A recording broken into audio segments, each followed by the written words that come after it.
ஓம் ஸ்ரீ மகாகணபதியே நமக. எனது தாய், தந்தை, குரு மற்றும் தெய்வங்களுக்கு நமஸ்காரம். இன்றைக்கி நம்ம ஸ்ரீலலிதாவின் 26th எபிசோடில் இருக்கோம்.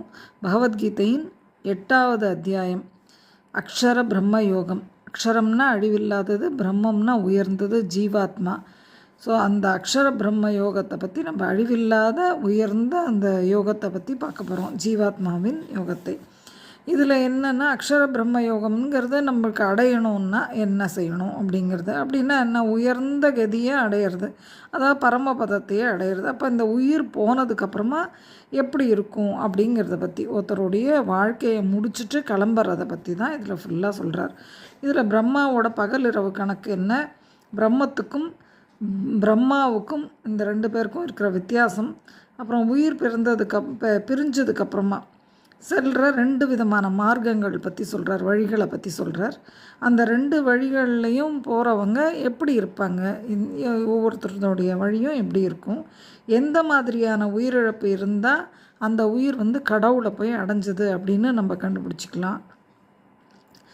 நம்ம அந்த டெத்தும் போது நினைக்கிறது என்ன, அந்த நினைவை பற்றி சொல்கிறாங்களே அது என்ன, மரணத்தின் போது ஏற்படும் நினைவு, அதனுடைய ரிசல்ட் என்ன, அதனால் என்ன நடக்கும், அப்புறம் என்ன நினச்சா என்ன நடக்கும், பரமபதம்னா என்ன, பரமபதத்தை அடையிறது யார், இதை பற்றி தான் இந்த சாப்டர் ஃபுல்லாக இதை தான் அவர் சொல்லி கொடுத்துருக்கார்.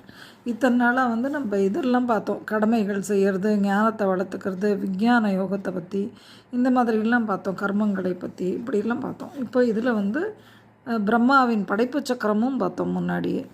பிரம்மாவின் படைப்பு சக்கரம் எப்படி இருக்கும், வாழ்க்கை வேள்வி அப்படிங்கிறது கடமை தான் அப்படிங்கிறதெல்லாம் நம்ம பார்த்துன்னு வந்தோம், அதெல்லாம் சொல்லிட்டு இருந்தார். இப்போது இதில் இந்த உயிரோடைய அந்த ஒருத்தனுடைய வாழ்க்கை முடிவடையும் போது எப்படி இருக்குங்கிறத பற்றி சொல்கிறார், அதை பார்ப்போம். பிரம்மாவின் ஒரு பகல் ஒரு இரவு இதெல்லாம் என்ன அப்படிங்கிறது பார்க்கலாம். பிரம்மாவின் ஒரு பகல் அப்படிங்கிறது 4 யுகங்கள், கலியுகம், துவாபர யுகம், திரேதாயுகம், சத்தியயுகம், இந்த 4 யுகமும் சேர்ந்து அதை ஒரு 1000 வாட்டி, அதனாலும் சேர்ந்ததுன்னா ஒரு தேவயுகம்னு பேர். இந்த 4 யுகமும் சேர்ந்தால் ஒரு தேவயுகம்னு பேர். இந்த தேவயுகம் 1000 வாட்டி திருப்பி திருப்பி திருப்பி நடந்ததுன்னா அந்த 1000 முறை முடிஞ்ச உடனே பிரம்மாவோட ஒரு பகல் முடிஞ்சிடும். இதே மாதிரி இன்னொரு 4 யுகமாக 1000 தேவயுகம் நடக்கும்போது ஒரு இரவு முடியும். பிரம்மாவோட ஒரு இரவுங்கிறது அந்த மாதிரி 1000 டைம்ஸு இந்த 4 யுகமும் நடக்கணும்.